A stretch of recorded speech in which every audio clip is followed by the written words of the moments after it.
Selamat sore Bapak Ibu Jemaat. Mari kita berdoa. Bapa di dalam surga, kami menghadap hadirat-Mu, ingin merenungkan cinta kasih-Mu yang besar ketika Engkau mengutus anak-Mu yang tunggal untuk masuk ke dalam dunia. Biarlah kiranya cinta kasih yang besar itu boleh menawan jiwa kami, mengarahkan mata hati kami untuk selalu memandang keindahan Kristus.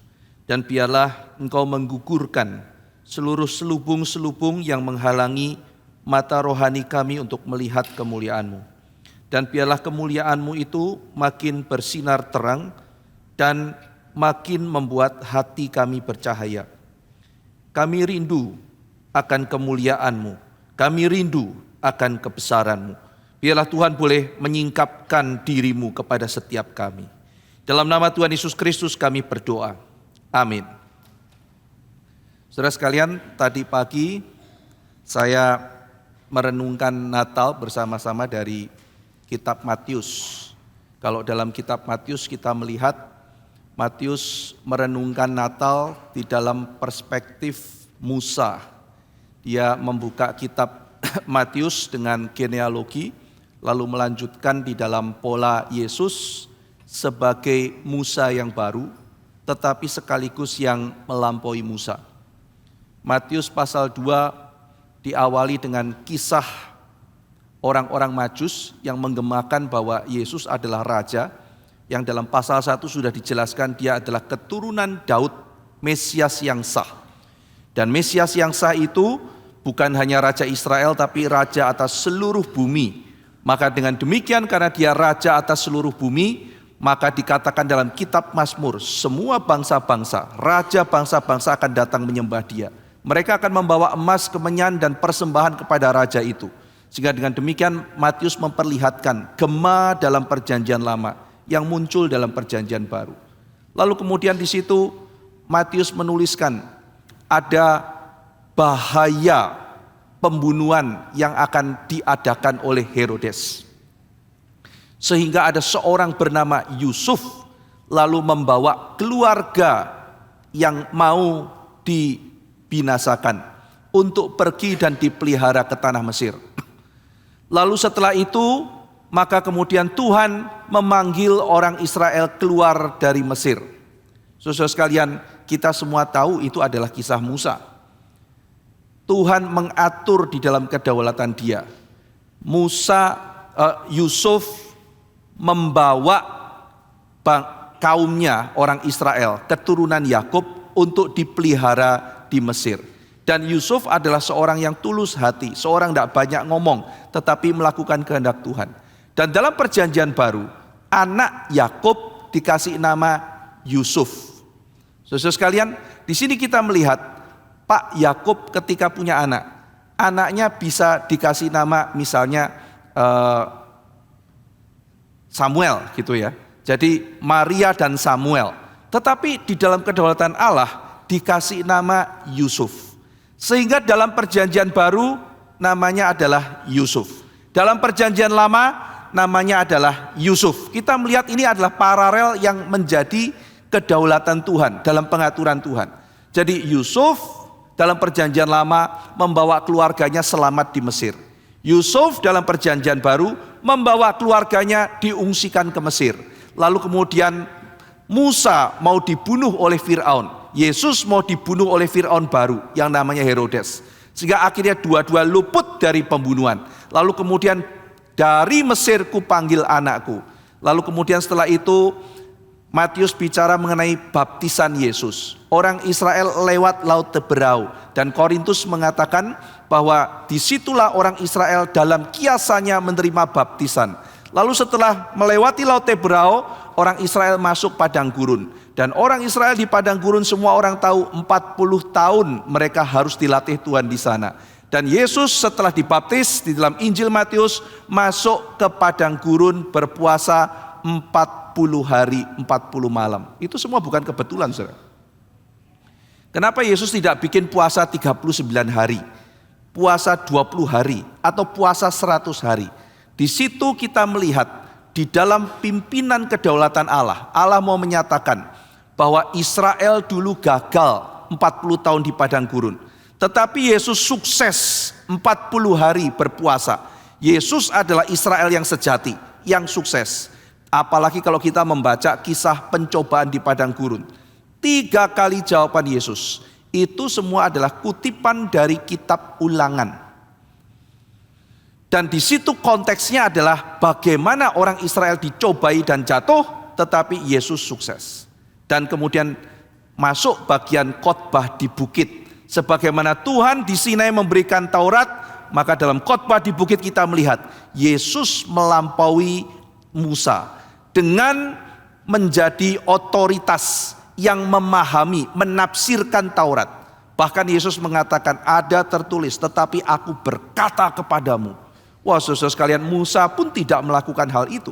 Maka di sini Matius memperlihatkan, yang datang ini raja. Yang datang ini bukan sembarangan. Tadi pagi saya menekankan poin, kalau Yesus datang sebagai raja, kita perlakukan Yesus seperti apa?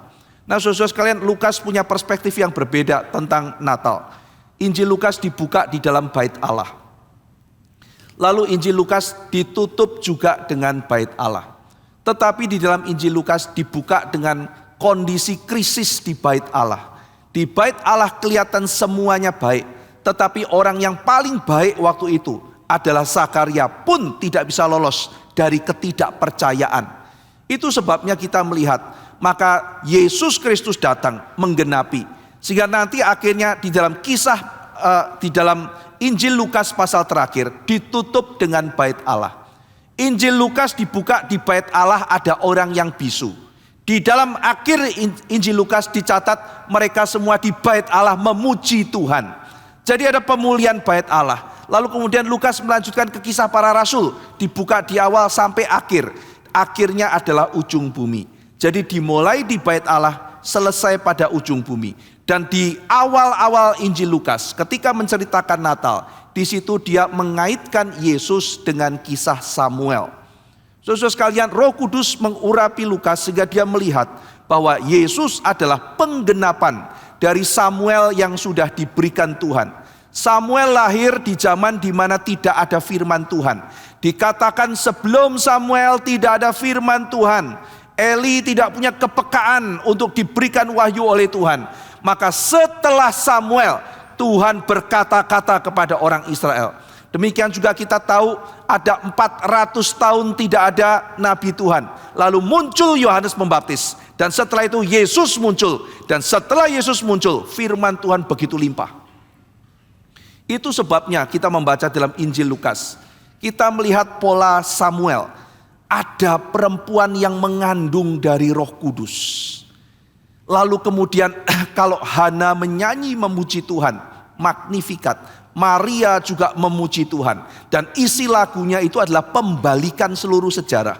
Ketika kerajaan Allah datang, yang rendah ditinggikan, yang tinggi direndahkan. Semua dibolak-balik, saudara. Dan Maria tidak melawan pola itu. Dia mengatakan jadilah, itu kita sudah bahas minggu yang lalu. Saudara sekalian, jadi ketika yang rendah ditinggikan, maka Injil Lukas mencatat bukan masalah orang Majus. Orang Majus di dalam Injil Matius. Kenapa? Karena eko raja itu akan disembah raja-raja di semua tempat. Tetapi dalam Injil Lukas mengenai pembalikan yang dicatat adalah gembala, saudara. Orang pinggiran, orang yang tidak dianggap, orang yang lemah. Nanti Injil Lukas mencatat perempuan-perempuan yang dianggap tidak penting justru dipakai oleh Tuhan luar biasa. Injil Lukas mengatakan semua dibalik. Yang kelihatan hebat, kelihatan penting, ternyata menjadi akhirnya direndahkan. Yang dianggap remeh Tuhan angkat, Tuhan tinggikan. Nah, ini menjadi sesuatu tema yang menarik di dalam Injil Lukas. Dan itu dikaitkan dengan Samuel. Dan kita tidak bisa mengelak ketika dikatakan dan Yesus bertambah besarnya, bertambah hikmatnya, makin dikasih oleh Tuhan dan dikasih oleh manusia. Itu adalah kalimat yang ditujukan kepada Samuel. Sehingga dengan demikian kita melihat kaitan bagaimana Allah memperbaharui bait Allah. Dan dari bait Allah yang rusak diperbarui. Sekarang mulai dari Yerusalem, Samaria, Yudea sampai kepada ujung bumi. Nah saudara, dan hari ini, sore ini kita akan merenungkan Natal dari perspektif Injil Yohanes. Mari kita lihat saudara. Yohanes pasal 1. Saya akan membaca ayat 4, saudara. Dalam Dia ada hidup, dan hidup itu adalah terang manusia. Di dalam Yohanes itu kontras itu muncul berkali-kali. Hidup, mati.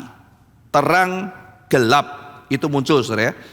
Di dalam Dia ada hidup, hidup itu terang manusia. Terang itu bercahaya di dalam kegelapan. Jadi Natal, Yesus datang, Yesus membawa terang itu bercahaya di dalam kegelapan. Jadi terang itu akan membongkar, saudara. Di dalam bahasa aslinya terang itu agresif. Terang itu akan membombardir kegelapan. Kira-kira begitu, saudara. Jadi terang ini sesuatu kekuatan yang luar biasa, yang menghajar, yang konfrontatif, yang mau menaklukkan kegelapan. Jadi terang itu datang lalu menghajar kegelapan. Tetapi di sini kegelapan juga tidak diam, saudara. Kegelapan itu tidak menguasainya. Artinya kegelapan itu melawan, saudara, meskipun gagal. Jadi kita melihat Kristus datang sebagai terang menghantam dosa, menghantam iblis, menghantam kegelapan. Tetapi kegelapan yang dihantam itu tidak tinggal diam. Dia akan berusaha mematikan terang, saudara. Meskipun janji Tuhan itu tidak akan berhasil. Jadi saudara, psikologi orang berdosa itu tidak suka terang. Karena apa? Karena terang itu membongkar kejahatan mereka. Itu sebab saudara jadi orang baik, bukan berarti masalahmu selesai. Justru ketika saudara jadi orang baik di komunitas yang jahat, saudara akan mencoba disingkirkan karena Anda mengganggu. Bayangkan di pemerintah kita berdoa, Tuhan berikanlah orang baik, dan kita akan terus berdoa. Tetapi kita juga memahami bahwa orang baik itu di tengah kelompok perampok, kasihan orang baik itu, saudara. Orang yang jujur di tengah-tengah penipu semua, kasihan orang jujur itu. Dia akan menjadi betul-betul domba di tengah-tengah serigala seperti yang Yesus katakan. Nah, saudara-saudara sekalian, saudara mau ajak orang jahat untuk mendengarkan firman yang baik. Itu tidak betah, saudara. Orang yang tidak suka kebenaran, orang yang hidup dalam kegelapan, itu tidak suka terang.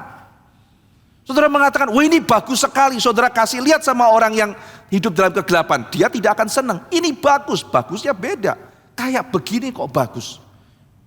Saudara ajari dia baik, apakah dia terima kasih? Tidak, dia akan melawan. Karena itu psikologi orang berdosa. Itu adalah sesuatu kegelapan. Dan kegelapan tidak suka terang. Itu sebabnya ketika seseorang mau membawa terang pada kegelapan, dia butuh kuasa dari surga. Dia tidak bisa bersaksi dengan kekuatannya sendiri. Karena kita tahu dengan kekuatan kita sendiri, orang itu akan anti terang. Sehingga ketika kita bersaksi, kita harus bersandar pada kuasa Roh Kudus yang akan masuk dalam hati orang tersebut, yang akan mentransformasi diri orang tersebut. Saudara sekalian, terang itu bercahaya dalam kegelapan, dan kegelapan itu tidak menguasainya. Dalam ayat 18 dikatakan bahwa Yesus datang untuk memberikan kejelasan siapa Allah itu. Kita baca ayat 18. Tidak ada seorang pun yang pernah melihat Allah, tetapi anak tunggal Allah yang ada di pangkuan Bapa, dialah yang menyatakannya. Yesus menyatakan atau mengeksegese, membedah, memperlihatkan siapa Allah itu. Allah tidak kelihatan. Kita bisa melihat Allah di dalam Yesus. Itu sebabnya penampakan Allah dalam perjanjian lama oleh para teolog sering disebut Kristofani.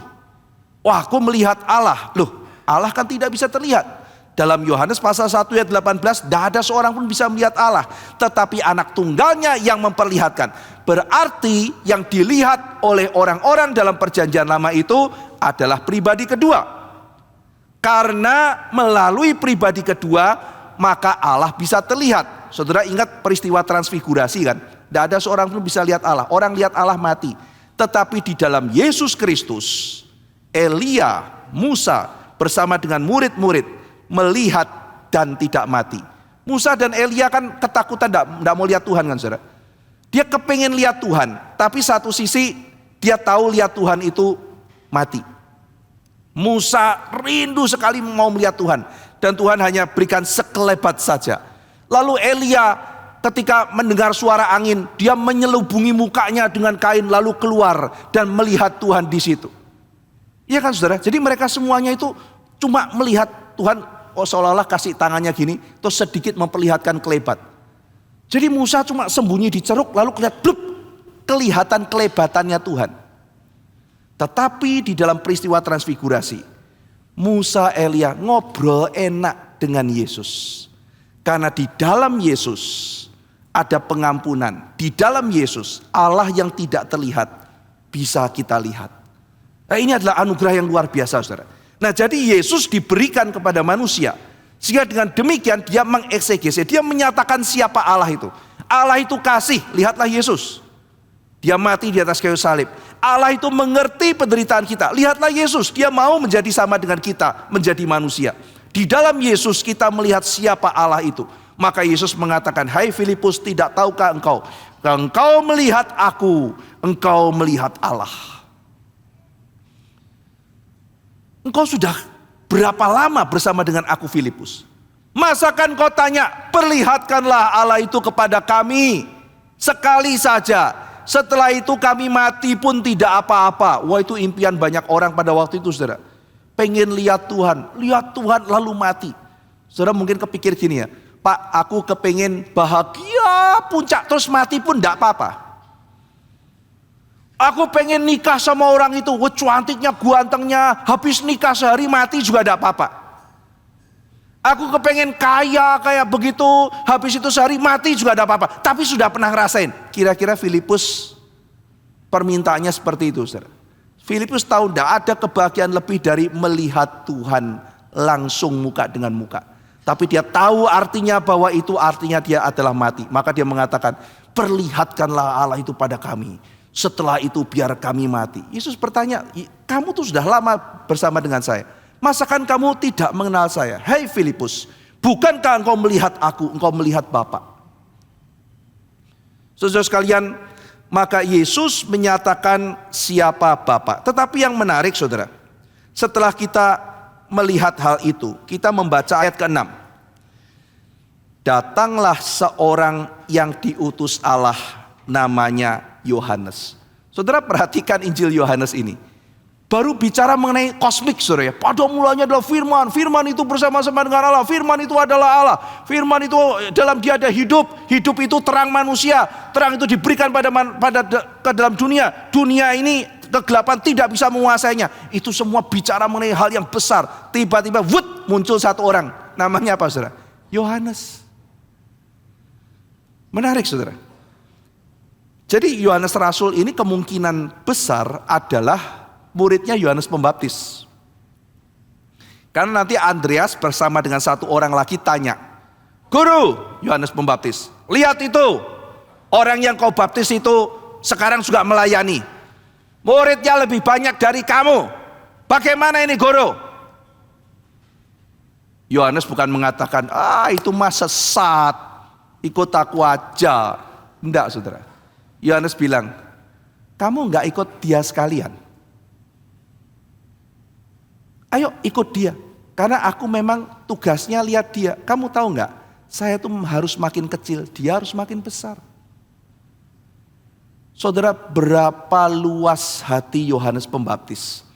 Berapa fokus hidup pelayanannya dia. Dia adalah orang yang betul-betul menunjuk. Itulah domba Allah. Dia pelayan yang jiwanya begitu besar. Kamu gak ikut sekalian dia. Loh, Guru, kenapa? Ya kamu ikut dia. Dan memang semenjak itu mereka ikut Yesus. Aku tugasnya adalah membawa kamu ketemu Yesus. Kamu ketemu Yesus, tugasku selesai. Saudara sekalian, saya membaca buku mengenai power. Bagaimana power bekerja. Di dalam buku itu dijelaskan bahwa power dunia ini saudara. Kalau kamu mau punya power, kamu harus membuat orang itu tergantung kepada kamu. Entah tergantung pada informasi, kamu harus mengkoleksi informasi, kamu harus menjadi unik, kamu harus menjadi orang yang sangat dibutuhkan. Sehingga orang tuh mau tidak mau dan ciptakan itu. Kalau kamu bisa menciptakan orang tergantung pada kamu, kamu powerful. Wah, saya baca kayak begini. Ini benar-benar bertentangan semua dengan Alkitab. Justru Alkitab mengatakan jangan bergantung pada manusia. Kamu harus bergantung pada Tuhan. Jadi di sini saudara, gereja mengajarkan power yang lain. Kita bukannya powerless saudara. Di dalam yang kelihatan powerless, kita punya power yang sifatnya jangka panjang. Kan nanti ketika saudara melayani Tuhan, tidak bergantung kepada orang-orang tertentu, tetapi saudara bergantung pada Tuhan. Di situ power gereja yang sejati baru muncul. Orang yang mencari power hanya demi dirinya sendiri, menang sesaat, tetapi menghancurkan pekerjaan Tuhan. Tetapi ketika orang mengarahkan bukan pada dirinya, tetapi kepada power yang lebih tinggi, maka di situ gereja Tuhan akan bertumbuh, akan menjadi kuat, dan akan bertahan dalam masa yang lama. Karena powernya benar. Saudara sekalian, jadi Yohanes muncul di sini, saudara, dikatakan di dalam Yohanes pasal 1, muncul seorang yang namanya Yohanes. Nah, Yohanes ini adalah orang yang dikatakan menjadi saksi untuk memberi kesaksian tentang terang itu. Maka Natal itu bicara inkarnasi. Tetapi Natal juga mengatakan terang itu disertai dengan saksi. Betapa pentingnya Yohanes saudara. Terang itu datang, tapi terang itu akan bersinar. Artinya terang itu akan membombardir kegelapan jikalau ada saksi. Dan saksinya itu adalah Yohanes dan kita saudara. Dan kita yang mau menjadi saksi terang harus belajar paradigma saksi dari orang yang menjadi contoh pembawa saksi pertama itu, yaitu Yohanes Pembaptis. Saudara, Yohanes Pembaptis muncul dalam kisah Natal Injil Yohanes. Ketika terang itu datang, langsung datanglah saksi namanya Yohanes. Nah saudara, coba kita perhatikan cara Yohanes menjelaskan siapa Yohanes Pembaptis. Ia datang sebagai saksi, ayat 7. Untuk memberi kesaksian tentang terang. Supaya oleh dia semua orang menjadi percaya. Ia bukan terang itu, perhatikan saudara. Tetapi ia harus memberi kesaksian tentang terang itu. Ini diulang-ulang terus bukan saudara. Yohanes itu saksi, dia bukan terang. Nanti di bagian selanjutnya dijelaskan. Dia ditanya, kamu kah Mesias? Bukan. Kamu kah Elia? Bukan. Kamu kah salah seorang dari para nabi? Bukan. Jadi siapa kamu? Kenapa kamu membaptis? Aku cuma suara yang berseru-seru di padang gurun. Saudara sekalian, jadi di sini Yohanes menjelaskan dia cuma saksi. Dia bukan terang, dia saksi terang. Nanti dalam pasal 3, Yohanes mengatakan, aku harus kecil. Lalu kemudian dia harus besar. Aku ini basement. Basement bukan yang utama. Basement itu menunjuk kepada orang yang menikah. Saudara, ada yang mau jadi basement ketika deng jalan paling gagah gitu ya. Terus lambai-lambai gitu kan ya. Terus kemudian di panggung foto-foto gitu kan ya. Terus kemudian dadah-dadah. Saudara kan ini dimarahin, basement macam apa ini gitu ya. Basement ya basement gitu. Basement biasanya bajunya jangan terlalu mencolok. Pakai baju yang bling-bling. Jadi kelihatan pengantinnya kumel. Basementnya itu jadi kelihatan cakep. Itu basement kurang ajar saudara gitu. Jangan pilih basement kayak begitu. Basement itu adalah betul-betul perannya membantu, bukan tokoh utama. Nah jadi di sini Yohanes tahu, aku ini cuma basement. Nah saudara perhatikan, ini sangat ditekankan oleh Rasul Yohanes. Pasti ada alasannya. Alasannya apa saudara? Alasannya sederhana. Yaitu bahwa pada zaman itu ada kebingungan mengenai peran Yohanes Pembaptis. Yohanes Pembaptis itu besar saudara. Saking besarnya orang masih bingung. Di Kisah Rasul ada orang yang cuma menerima baptisan Yohanes. Jadi orang kira dia sama besar dengan Yesus. Maka di sini Yohanes Rasul menjelaskan, enggak loh. Yohanes Pembaptis tidak sama besar dengan Kristus. Dia cuma saksi terang. Bahkan dia ngomong, nanti yang baptis setelah aku buka tali sepatunya pun aku enggak layak. Jadi di sini saudara, semua kesaksian ini menunjukkan bahwa ketika Yesus datang sebagai terang, perlu ada saksi. Dan kita diundang untuk menjadi saksi terang. Tetapi di dalam Natal, dan di dalam menjadi saksi Yesus, kita tidak boleh mencuri panggung Yesus Kristus. Di dalam peristiwa Natal kita diingatkan, jangan lupa kita cuma basement.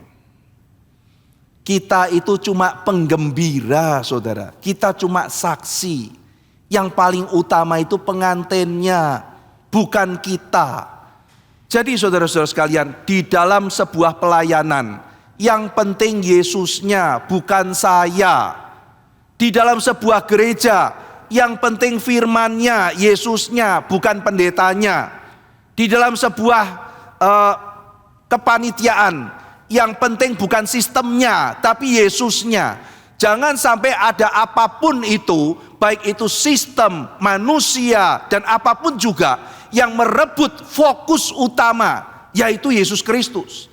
Bikin acara demikian meriah, saking meriahnya, sampai Yesusnya dilupakan, saudara.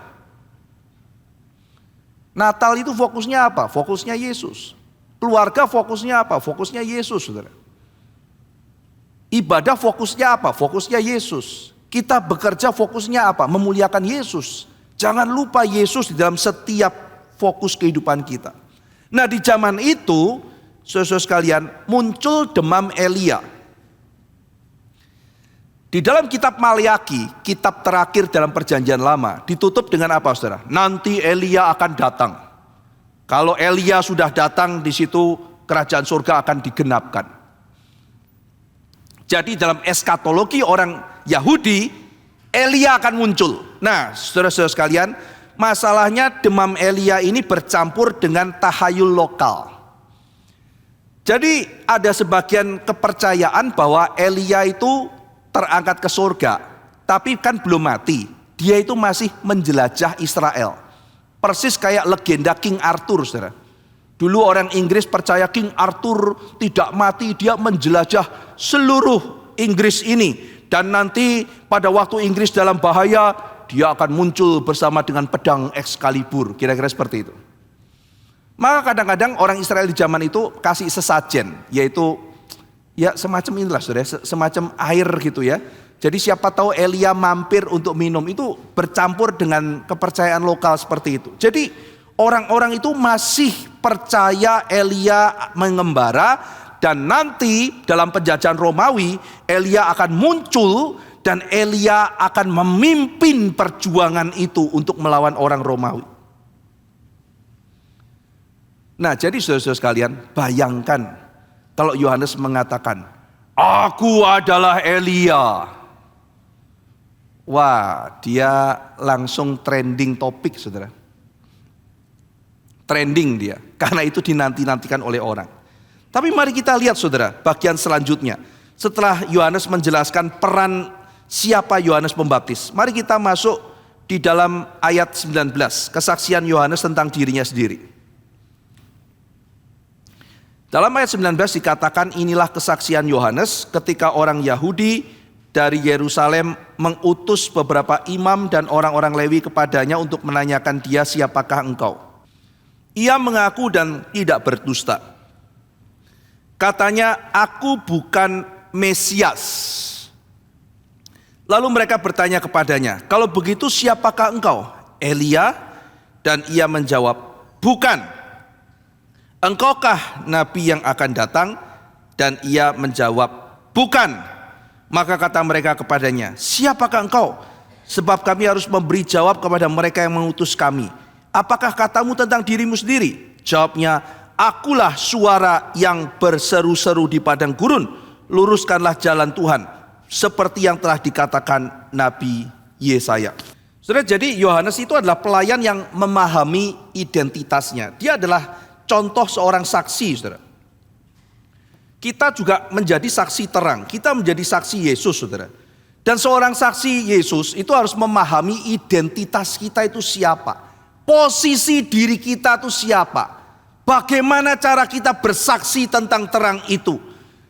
Fokus utamanya adalah Yesus dan bukan menikmati lampu sorot yang diarahkan kepada kita. Saudara sekalian, maka di dalam khotbahnya Martin Luther menjelaskan, Yohanes ini menghadapi godaan loh.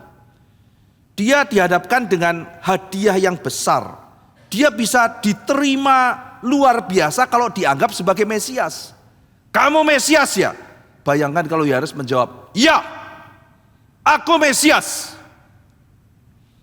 Celakanya saudara sekalian, sambil kita melayani Tuhan, sambil kita bersaksi pada Tuhan, begitu kita sukses sedikit, kita langsung muncul Mesias sindrom, saudara.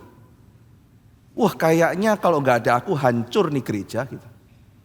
Kalau nggak ada aku hancur nih pelayanan. Wah, kalau nggak ada aku kasihan loh Kak Usore, kasihan sekali gitu. Wah, kalau nggak ada aku Koheru kasihan, nggak hidup kayaknya Koheru gitu. Puji Tuhan ada aku, kira-kira begitu saudara. Kadang-kadang kita begitu diberikan kesuksesan, kita langsung kemudian mulai belajar menjadi Mesias sindrom.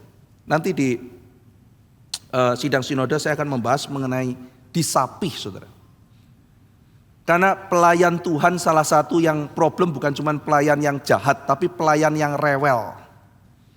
Dan dalam Mazmur 131 pelayan Tuhan itu perlu disapih. Disapih itu kayak anak yang sudah umur mau 2 tahun kan gak boleh dikasih susu kan saudara. Nah jadi anak itu pertama kali akan nangis. Kenapa? Biasanya kasih susu.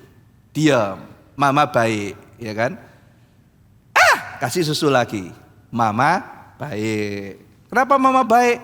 Karena aku minta apa, selalu dikasih. Dalam kehidupan kita sebagai orang Kristen kan begitu. Tuhan tolong, Tuhan tolong. Tuhan butuh, Tuhan kasih. Wah Tuhan memang pertolongan Tuhan tepat pada waktunya. Terus Tuhan lihat, udah 2 tahun nih, udah gede. Waktunya disapih pelayanku ini. Tuhan tolong, gak ditolong. Mama susu, enggak dikasih. Mama minta susu, dipeluk saja.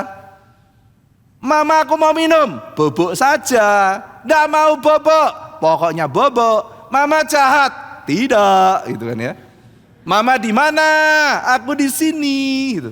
Jadi mama ketika menyapih mengajarkan bahwa mama baik bukan sekedar karena kasih kamu susu. Dan kamu belajar menikmati kebaikan mama meski kamu tidak dikasih susu. Sampai anak itu gak tahan akhirnya dia menikmati mamanya, bukan menikmati susunya. Nah itu artinya selesai disapih. Mazmur menggambarkan itu. Seorang yang tenang adalah seorang yang sudah disapih. Seperti bayi yang sudah disapih, aku ada di samping mamaku. Tuhan kasih. Enggak, saya tidak mau kasih. Kasih. Tuhan jahat. Pelan-pelan, Tuhan tidak jahat kok. Ya sudah Tuhan, boleh enggak minta? Enggak. Yang penting Tuhan masih peluk saya. Itu pelayan yang disapih. Ini adalah pelayan yang dewasa. Pelayan yang tidak rewel. Pelayan yang akhirnya melihat Tuhan engkau lebih utama. Bukan aku yang utama. Kadang-kadang kita menjadi Mesias sindrom. Saya Mesias, saya penolongnya, saya juru selamatnya. Kalau nggak ada saya semua pekerjaan Tuhan berantakan. Ketika ditanya saudara sekalian, kamu Mesias? Bukan? Memang kita nggak bisa kok saudara. Memang nggak bisa. Saya datang ke sebuah sekolah, lalu kemudian ketua yayasan bilang, bersyukur ya Pak Ivan mau mengajar di sini. Wah murid kita itu nakal-nakal. Saya percaya ketika Pak Ivan datang, mereka semua akan bertobat jadi anak baik-baik. Lalu saya bilang sama dia, maaf Bu, ekspektasinya Ibu kelewatan. Saya cuma bisa janji, saya ngajar baik-baik. Tapi saya tidak bisa janji semua anak jadi baik-baik. Loh kenapa begitu? Tuhan saya Yesus Kristus, beliau bukan orang Kristen. Tuhan saya Yesus Kristus turun ke dalam dunia. Dan di situ semua murid bertanggung jawab. Yesus sempurna, muridnya satu namanya Yudas, berani jual dia. Bagaimana saya bisa menjamin semua murid jadi baik? Lalu kemudian saya bilang sama dia, dulu ada orang begitu baik namanya Seneca. Dia tulis buku untuk muridnya namanya Nero. Bagaimana menjadi penguasa yang baik, penguasa yang dicintai, penguasa yang lemah lembut, penguasa yang mengasihi rakyatnya. Tetapi si Nero melakukan semua kebalikan isi bukunya itu. Dan akhirnya Seneca, gurunya, dipaksa mati bunuh diri. Karena memang sekongkol mau bunuh muridnya yang jahat sekali. Maka dua contoh dari contoh teologi maupun dari contoh edukasi filosofi. Maka kita hanya bisa melakukan yang terbaik. Tidak bisa kontrol. Saya bukan Mesias. Saya tidak bisa.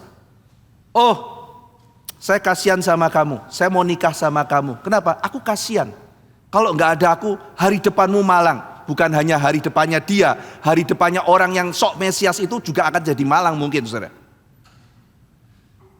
Kita melihat Yohanes ada godaan itu, saudara.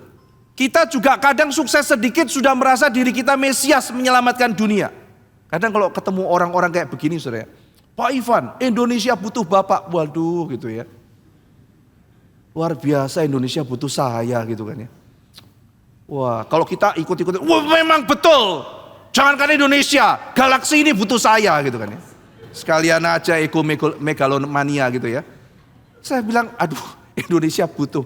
Kita ini kan cuman gereja kecil ya, kita bisa kerjakan, kita kerjakan saja. Oh tidak, Papua butuh Bapak, Sulawesi butuh Bapak. Loh ya memang ya sebisanya kita kalau bisa kadang-kadang kunjungi Papua, ya kita mana ada segitu, kita butuh ini. Lah itu dananya, sumber dayanya, ini apa banyak orang di Indonesia butuh pekerjaan. Lah negara aja tidak bisa menyediakan 19 juta lapangan kerja.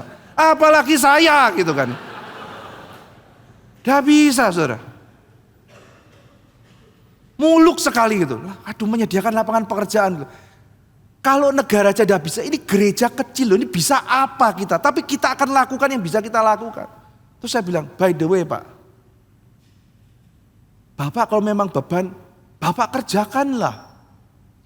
Loh, saya ini kan jemaat, saya itu tugas saya adalah mendorong pendeta saya. Waduh gitu kan ya, ini pula gitu kan ya. Demikian juga saya pendeta Pak, saya mendoakan dan mengutus Bapak gitu kan ya. Sudah Mesias komplek, nyuruh orang pula gitu kan ya. Jadi kita seluruh dunia butuh kita apa segala macam. Aduh tunggu dulu lah gitu. Kita ini saksi terang, kita saksi terang. Yesus datang dalam dunia, setiap kita harus bersaksi. Saudara pikir, Tuhan aku cuma saksi di kompleks, gak apa-apa saudara. Kan aku maunya di Amerika, gak usah di Amerika aja. Ya, di sini, Meriki gitu ya, itu boleh gitu bersaksi di sini. Jadi kita tidak perlu pikir yang aneh-aneh yang besar-besar. Pak aku cuma didengar sama adekku. Ya sudah bersaksi sama adek. Aku cuma bisa mendoakan tetanggaku. Doakan tetanggamu. Bersaksi di mana Tuhan menempatkan kita saudara. Engkau Mesias ya? Bukan. Engkau Elia ya? Bukan. Lumayan loh dijawab Elia. Kamu seorang para nabi ya? Bukan juga. Saudara saya teringat Hegel. Hegel bicara mengenai negativitas. Negativitas dalam pengertian Hegel ini bukan sesuatu yang jelek saudara. Negativitas bukan negatif moral, bukan seperti itu. Negativitas hanya dalam pengertian saudara untuk bisa memahami diri, saudara perlu memahami yang bukan Anda. Itu namanya identitas negatif. Jadi misalnya saya ini laki-laki karena ada perempuan. Melalui saya mengenal perempuan, saya bisa memahami diri saya ini laki-laki. Sehingga ketika saya memahami ini ada meja, ini ada kursi. Maka meja itu bukan kursi. Karena saya memahami bahwa meja itu bukan kursi. Itu sebabnya kadang-kadang ketika kita memahami Kristen itu seperti apa, kita perlu membedakan bukan. Kadang-kadang di kelas katekisasi, apa bedanya Kristen sama Katolik? Apa bedanya Kristen misalnya Reform dengan Arminian, bedanya dengan karismatik apa, bedanya dengan Pentakosta apa, bedanya dengan Lutheran apa, bedanya dengan agama Buddha apa, bedanya dengan misalnya Islam seperti apa. Saudara, perbandingan-perbandingan seperti itu ada tempatnya. Kenapa kadang-kadang itu perlu untuk memahami siapa kita. Nah, di dalam Hegel, waktu kita memahami yang lain seperti apa, di situ kita juga lebih lengkap memahami tentang diri. Tetapi yang saya renungkan saudara ya, ini Yohanes ini lebih lincah dari Hegel. Dalam pengertian apa saudara? Jadi ketika kita memahami negativitas dalam Hegel, itu menolong kita membentuk identitas diri kita. Saya makin memahami saya siapa. oh ini begini, aku ini bukan Mesias, aku ini bukan Elia, aku bukan para nabi, maka aku adalah, kan begitu saudara. Maka dunia ajarkan, kamu tuh harus punya brand, termasuk jadi pendeta. Waduh, ketika saya lihat gitu, wah celaka ini pendeta diajarin branding gitu kan. Pendeta tuh juga harus branding. Kamu tuh positioningnya di mana? Pendeta khotbah, pendeta anak-anak, pendeta penginjilan, iya kan? Jadi branding kamu tuh di mana? Positioning kamu tuh di mana? Dan ceritakan ke orang-orang, oh saya ini Ivan Kristiono, saya pendeta untuk ini dan saya spesialis di sini. Tunjukkan bahwa kamu ahli, saya punya keahlian begini, tingkat pendidikan saya begini dan sebagainya, saudara. Itu kalau dunia diajarin begitu. Jadi karena ada yang negatif, saya positif begini. Tetapi ketika saya baca Yohanes, enggak gitu loh. Saya bukan ini, saya bukan ini, saya bukan ini. Terus kamu apa? Saya cuma suara yang berseru di padang gurun. Berarti kamu bukan sesuatu. Saya sesuatu sekaligus saya bukan sesuatu. Apa yang kau lakukan Yohanes? Aku bukan melalui yang negatif itu membentuk siapa diriku. Aku membentuk diriku, tetapi aku tidak menjadikan diriku itu center. Aku cuma suara, dan suara itu baru meaningful kalau dikaitkan sama yang punya suara. Identitasku bukan ego pribadi. Saya adalah, ini branding saya. Tidak. Identitas saya jalan karena saya berkait dengan Kristus. Saudara, ini bukan berarti tidak ada identitas. Tetapi ini membentuk identitas berbeda dengan cara dunia. Bentuk dirimu jadi something. Tidak. Di dalam Yesus, aku kosong pun tidak apa-apa. Karena ketika aku makin hilang, selama Yesus makin dimuliakan, di situ aku akan terbentuk. Saudara, ini sesuatu konsep identitas yang kita pelajari dari seorang saksi bernama Yohanes. Kamu Mesias? Bukan. Kamu Elia? Bukan. Kamu para nabi? Bukan. Jadi kamu ini apa? Aku akan mendefinisikan diriku. Tapi aku akan mendefinisikan diriku di dalam kaitan dengan Kristus. Dan dalam kaitan dengan Kristus, aku cuma suara. Artinya apa? Aku akan bersaksi. Dan aku tidak penting. Tapi kesaksianku penting. Yang aku saksikan itu penting. Dan tidak boleh tidak ada. Aku mau makin kecil, enggak apa-apa. Selama di dalam diriku, Yesus makin besar. Dan ketika Yesus makin besar, disitulah diriku makin terbentuk. Diri dibentuk dalam relasi dengan Kristus, saudara. Makanya saya tadi katakan, iya. Seperti negativitas dalam Hegel. Tetapi bagi saya ini melampaui Hegel. Di dalam pembentukan diri, tapi di sini di dalam pembentukan diri saya dalam relasi dengan Kristus. Maka saya membentuk identitas saya bersama dengan Yesus. Maka di sini tidak memberikan ruang atau celah saya mencuri kemuliaan Kristus. Saya Mesiasnya, saya terang itu. Tidak, saya basement. Lucu kalau basement itu jalan paling gagah. Lucu kalau lampu sorotnya ke saya. Bukan, kalau pengantin itu sudah menjadi sorotan, saya sukacita. Maka ketika orang bilang, dia lebih besar. Oh, saya sukacita kalau dia lebih besar. Karena Kristus menjadi lebih besar di situ. Saudara, Natal mengingatkan kita bukan hanya Yesus datang. Tapi Natal mengingatkan kita bahwa terang itu Tuhan juga sediakan saksi, yaitu kita. Di mana ada berita Natal, di situ ada saksi terang. Dan itu tugas kita untuk bersaksi. Tetapi bagaimana hati seorang pembawa saksi terang? Kita perlu mempelajari kehidupan Yohanes. Menjadi seseorang yang bukan melantangkan suaranya sendiri. Saudara, kita setiap hari membuka suara. Bagaimana kita memakai suara kita? Yohanes mengatakan hidupku, identitasku itu suara. Maka suara siapa? Suara siapa? Aku itu hidup, siapa aku? Aku ini cuma suara. Pertanyaannya suara siapa? Sudah tentu Yohanes akan mengatakan suara terang itu. Suara Yesus. Hidupku adalah penyalur suara Yesus. Ketika aku berteriak, yang aku teriakkan bukan suaraku sendiri. Yang aku teriakkan adalah suara Yesus. Kita lantang memakai suara. Untuk apa saudara? Untuk berkelahi, untuk berdebat. Memenangkan apa saudara? Mementingkan citra diri. Memenangkan keegoisan kita. Mementingkan ego yang kita bentuk. Ego itu adalah konsep bagaimana kita melihat diri kita sendiri saudara. Setiap kita punya ego. Tidak bisa tidak ada ego. Setiap kita punya ego, karena setiap kita melihat diri kita, menilai diri kita, ada self esteem.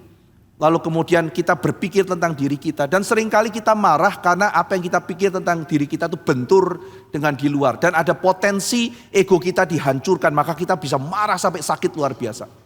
Misalnya saudara percaya bahwa Anda itu seorang yang pintar. Tiba-tiba ada orang mengatakan, bodoh kamu ya. Wah, kita bisa marah saudara. Apa yang terluka di situ? Yang terluka adalah konsep pemahaman bahwa kita itu berharga. Mengatakan kita bodoh artinya tidak menghargai kita. Saya menjadi tidak berharga. Saya seorang terhormat. Begitu mengatakan saya bodoh, artinya engkau tidak menghormati saya. Saya bukan orang terhormat. Dan konsep saya adalah orang pintar. Dikatakan orang bodoh, artinya bangunan identitas saya hancur. Itu namanya ego, saudara. Tetapi pertanyaannya saudara-saudara sekalian. Mungkin lain kali kita akan lebih membahas tentang ego. Apa kaitan Kristus dengan ego kita? Bagaimana kita mendengarkan, membangun ego kita? Apakah kita membangun ego berdasarkan firman Tuhan? Atau berdasarkan naluri kita sendiri? Ego perlu dikoreksi. Ini namanya naratif terapi. Bagaimana menyusun ego dikembalikan kepada firman Tuhan. Betul tidak konsep saya tentang diri saya sendiri? Dan ketika narasi tentang diri saya sendiri dikonfrontasi oleh kebenaran, oleh teman-teman di sekitar kita, oleh firman Tuhan, apakah kita bersedia membuka dan memperbaharui ego kita? Saya bukan Mesias, saya bukan Elia, saya bukan para nabi. Kamu siapa Yohanes? Aku cuma suara yang berseru-seru di padang gurun. Hai para saksi Kristus, hai para saksi terang. Hari ini kita punya tugas membombardir kegelapan. Di kantormu ada banyak kegelapan. Kita punya tugas menghapus kegelapan. Atau paling tidak mengurangi kegelapan.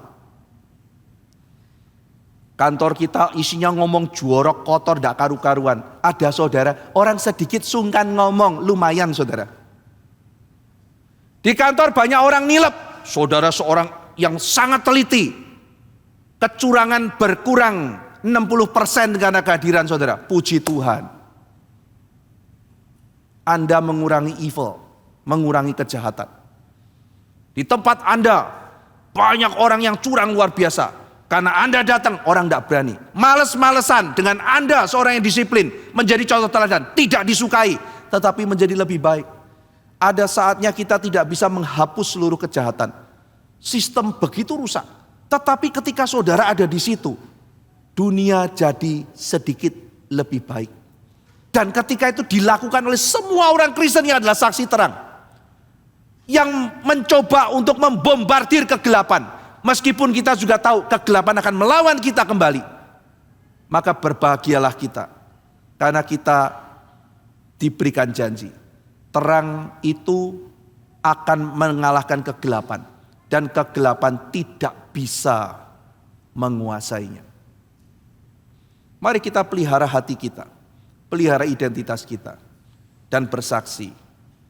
Dan di momen Natal ini menjadi awal baru.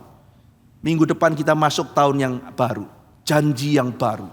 Untuk membawa terang itu ke dalam semua kegelapan di sekitar kita. Mari kita berdoa. Bapa dalam surga, kami merenungkan berita Natal pada sore hari ini, di mana ada terang, di situ ada saksi terang yang Tuhan bangkitkan. Dan hari ini kami belajar dari contoh seorang ahli yang sangat Tuhan pakai sebagai paradigma saksi, yaitu Yohanes Pembaptis. Kami berdoa Tuhan pakai kami untuk belajar seperti saksi terang yang Tuhan sudah berikan pada kami, yaitu Yohanes. yang jiwanya begitu lembut, begitu besar, sekaligus begitu berani untuk bersaksi bagi Tuhan, bahkan setia sampai mati. Terima kasih ya Tuhan, tolong kami belajar dari Yohanes untuk membangun identitas kami di dalam relasi kami dengan Kristus, bukan berdasarkan konsep kami sendiri, membranding diri kami. Terima kasih ya Tuhan, dalam nama Tuhan Yesus kami berdoa. Amin.